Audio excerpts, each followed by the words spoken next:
आप जान लीजिए कि अब इतना संख्या बढ़ रहा है कि अब 10 लाख से बढ़कर के 12 लाख हो जाएगा। प्रिय बिहार वासियों, 78वें स्वतंत्रता दिवस के पावन अवसर पर मैं समस्त बिहार वासियों को हार्दिक बधाई देता हूं। आज का दिन हम सभी भारतवासियों के लिए गौरव का दिन है। राष्ट्रभक्तों के साहस, त्याग एवं बलिदान के फलस्वरूप 15 अगस्त 1947 को हमारा देश आजाद हुआ। आज के दिन हम उन स्वतंत्र सेनानियों को श्रद्धा सुमन अर्पित करते हैं जिन्होंने आजादी की लड़ाई में अपने प्राणों की आहुति दी। उनके उच्च आदर्श आज भी हम सबों के लिए प्रेरणा के स्रोत हैं। मैं उन वीर जवानों को भी नमन करता हूं जो बहादुरी से देश की सरहदों की सुरक्षा कर रहे हैं। उनके बलिदान को कभी भुलाया नहीं जा सकता। देश की रक्षा करने वाले भारतीय सेना का हम अभिनंदन करते हैं। इतिहास इस बात का गवाह है कि बिहार ने स्वतंत्रता आंदोलन में अग्रणी भूमिका निभाई। बिहार के लोगों ने हमेशा राष्ट्र निर्माण में बढ़ चढ़कर हिस्सा लिया और देश के लोकतंत्र को मजबूती प्रदान की है।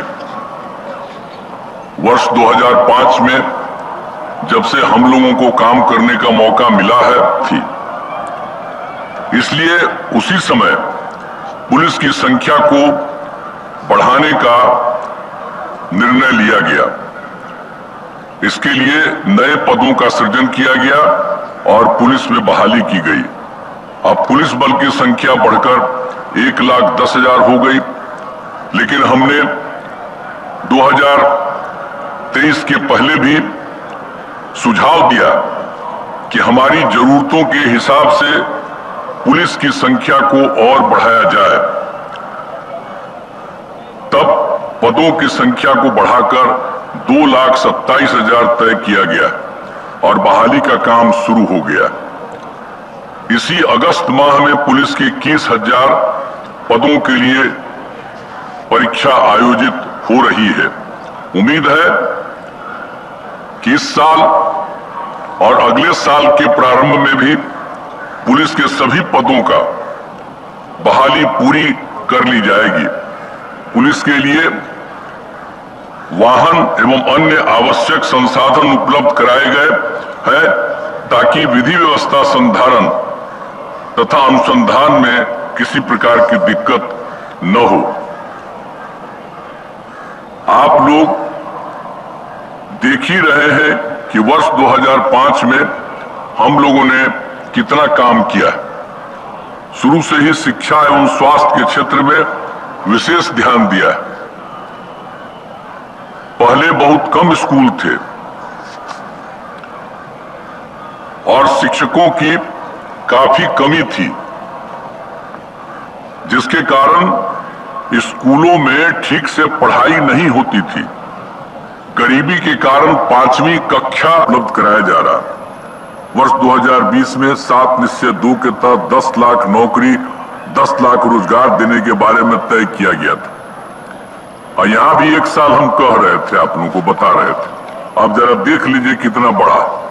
कुछ लोग ऐसे ही बोल देता है, हम लोग शुरू से कर रहे हैं, अब बीच में कोई हम लोगों के साथ आ गया तो इधर उधर बोलते रहता है। तो जरा जान लीजिए पूरा ये जो शुरू किया गया, अभी तो 5,16,000 युवकों को सरकारी नौकरी दी जा चुकी है। लेकिन इसके अतिरिक्त लगभग 2 लाख पदों पर नियुक्ति प्रक्रिया पूरी हो गई है। और अब हम लोगों ने तय कर दिया है इस साल और अगले महीने के चुनाव वगैरह के पहले युवाओं को 10 लाख की जगह 12 लाख सरकारी नौकरी दी जाएगी। जब हम लोग 22 में कह दिए थे 10 लाख का पहले से तय किया था, अब आप जान लीजिए कि अब उतना संख्या बढ़ रहा है कि अब 10 लाख से बढ़ करके 12 लाख हो जाएगा। लेकिन आप जानते हैं कि हम लोग रोजगार के बारे में 10 लाख कहे थे, लेकिन अब रोजगार की बात है। पिछले 4 वर्षों में विभिन्न क्षेत्रों में तो हम लोग तो 10 लाख का कहे थे, लेकिन विभिन्न क्षेत्रों में 24 लाख लोगों की रोजगार दे दिया गया है। तथा इस साल और अगले साल के चुनाव के पहले 10 लाख और लोगों को रोजगार देने का लक्ष्य है। इस प्रकार 10 लाख रोजगार की जगह 34 लाख लोगों को रोजगार मिलेगा और 10 लाख नौकरी की तरह 12 लाख नौकरी होगा। ये सब काम हम लोग पूरे तौर पर करवा रहे हैं। हमने सभी धर्म एवं जात के लोग